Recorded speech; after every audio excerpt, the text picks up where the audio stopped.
Hey hello everyone, welcome to my channel. तो आज हम बात करते हैं कॉन्स्टिट्यूशन की, मतलब संविधान। तो संविधान के पार्ट 1 आर्टिकल 1 to 4 की, जिसमें की बात की गई है यूनियन एंड इट्स टेरिटरीज़ की।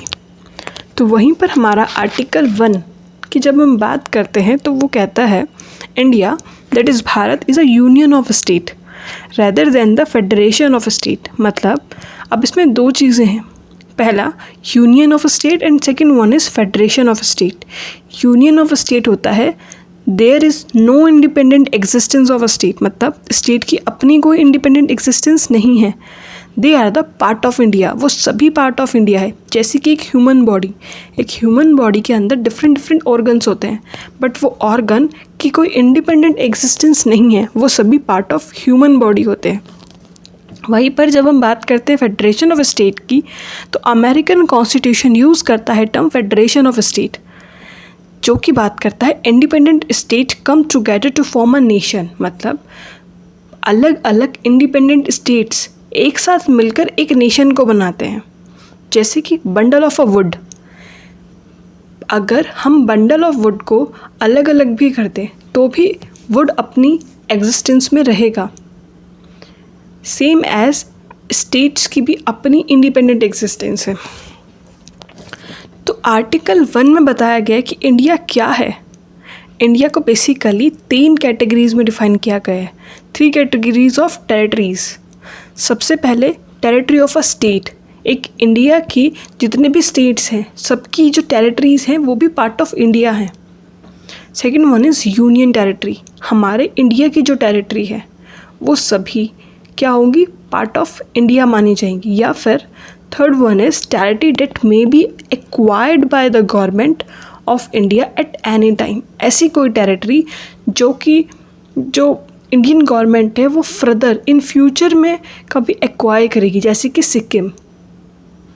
तो India is the name of territory. India क्या है, एक टेरिटरी का नाम है। Everything that falls within the territory, और जो भी हम इन 3 कैटेगरीज़ की बात करिए, जो भी इन तीनों कैटेगरीज़ में फॉल करेगा वो इंडिया कहलाएगा। तो अब हम बात करते हैं आर्टिकल 2 की। आर्टिकल 2 बात करता है पार्लियामेंट एम्पावर्ड टू एडमिट और एस्टैब्लिश ए न्यू स्टेट।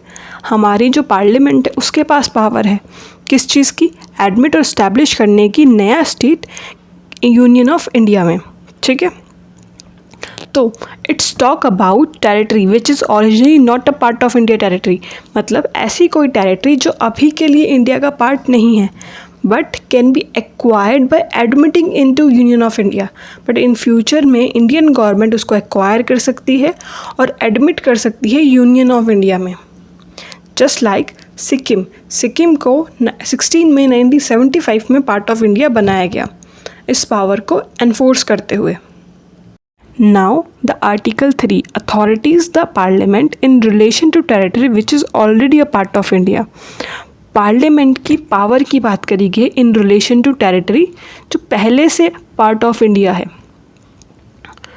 जैसे कि हम इसका ए पॉइंट देखते हैं, form a new state by separation of the territory from any state. मतलब आप कोई भी नया स्टेट बना सकते हो सेपरेट करके टेरिटरीज़ को। जैसे पहले यूपी उत्तराखंड यूपी का पहले पार्ट था, बट उसको उससे सेपरेट कर दिया गया और एक नया स्टेट बना दिया गया उत्तराखंड। आप 2 या 2 से अधिक स्टेट्स को क्या कर सकते हो, यूनाइटिंग कर सकते हो, उनको मर्ज कर सकते हो। तो ये सभी पावर हमारे पार्लियामेंट के पास है। Now the B point is increase the area of state, diminishing the area of state. आप किसी का एरिया इंक्रीज कर सकते हैं, किसी के एरिया को कम कर सकते हैं, बाउंड्रीज को ऑल्टर कर सकते हैं, या फिर नेम को भी ऑल्टर कर सकते हैं under the power of article 3। Now the article 4 declares that law made for admission or establishment of new state under article 2। जो भी हम आर्टिकल 2 के अंडर बात कर रहे हैं, एडमिशन, नया स्टेट बनाने की, कोई नया स्टेट फॉर्म करने की, और जो भी हम आर्टिकल 3 में बात कर रहे हैं, बाउंड्रीज़ को ऑल्टर करने की या फिर एक नया स्टेट बना देने की, सेपरेट कर देने की बाउंड्रीज़ को, तो ये जितनी भी चीज़ें हैं आर्टिकल 2 और आर्टिकल 3 में, वो कभी भी कंसिडर्ड नहीं होगा as a amendment of the constitution. हम उसको कभी भी अमेंडमेंट ऑफ द कॉन्स्टिट्यूशन नहीं मानेंगे under article 368. This means that such laws can be passed by a simple majority. आप उनको simple majority से pass कर सकते हैं by the ordinary legislature process. I hope you will understand. Thank you.